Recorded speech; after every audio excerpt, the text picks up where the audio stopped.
미술품을 구입한 후에 만약에 그것을 판매한다고 했을 때는 세금을 내야 되는 건가요? 그거에 대해서는? 구매를 했다가 나중에 판매를 하실 때. 네. 근데 이게 기본적으로 그냥 개인 콜렉터가 구매를 했다가 판매를 하는 경우. 그럴 때는 이제 소득이 발생하게 되는데, 그때 이 소득은 기타 소득으로 잡혀서 거기에 20%, 지방소득세 2% 더해서 22%에 해당하는 기타 소득세를 납부를 하셔야 합니다. 아니, 제가 만약에 작품을 1,000만 원에 구입해서 그걸 1,100만 원에 팔았을 때 100만 원의 양도 소득이 발생하잖아요. 네. 그거에 대해서 세금이 내는 거예요.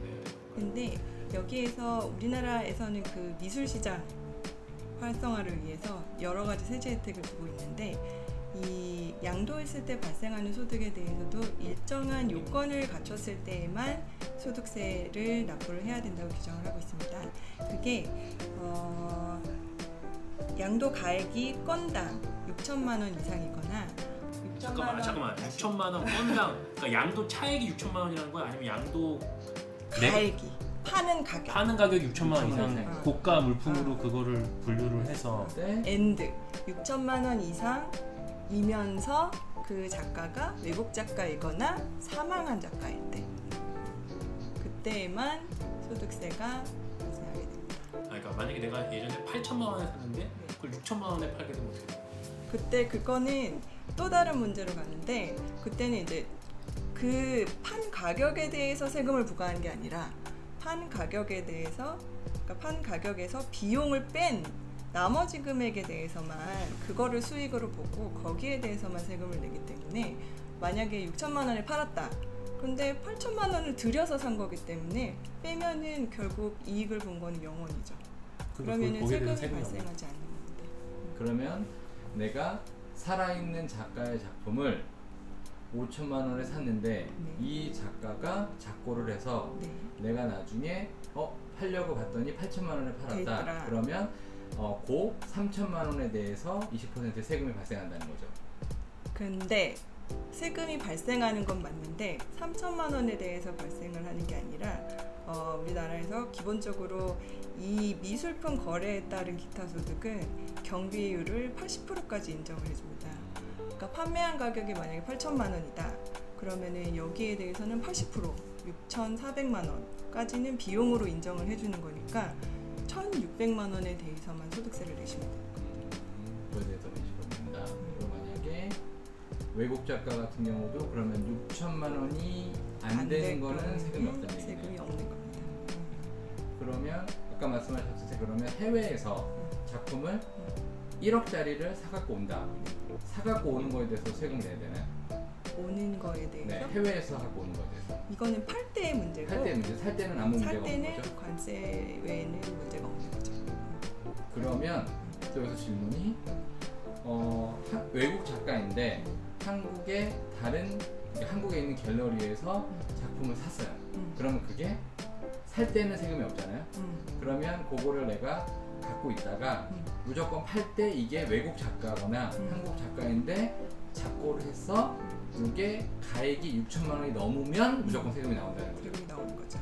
이 모든 거는 양도 시점을 기준으로 판단하기 때문에 내가 샀을 때 어땠는지는 그거는 자체하고, 양도했을 때에 죽었냐, 외국인이냐, 6천만 원 이상이냐, 이렇게 가는 거죠. 그럼 만에 하나 뭐 이러면 안 되겠지만 판매하는 게 이제 직거래 장터라는 게 또 있잖아요. 그렇죠. 우리에게 여러 가지 중고나라도 그렇죠. 있고. 네. 그래서 내가 직거래로 중고나라를 통해서 그 사람하고 직거래로 거래를 했어요.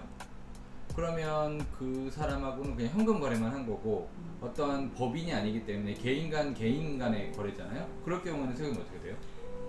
원칙을 말씀드리면 이 양도소득이라는 것 자체가 개인에 대해서 부과가 되는 거기 때문에 거래의 당사자가 개인이냐 법인이냐, 그러니까 그 상대방 매수인이 개인이냐 거래인이냐 그 법인이냐는 상관이 없고, 이거는 그 양도하는 사람이 개인이라고 하면 무조건 발생하는 거고요.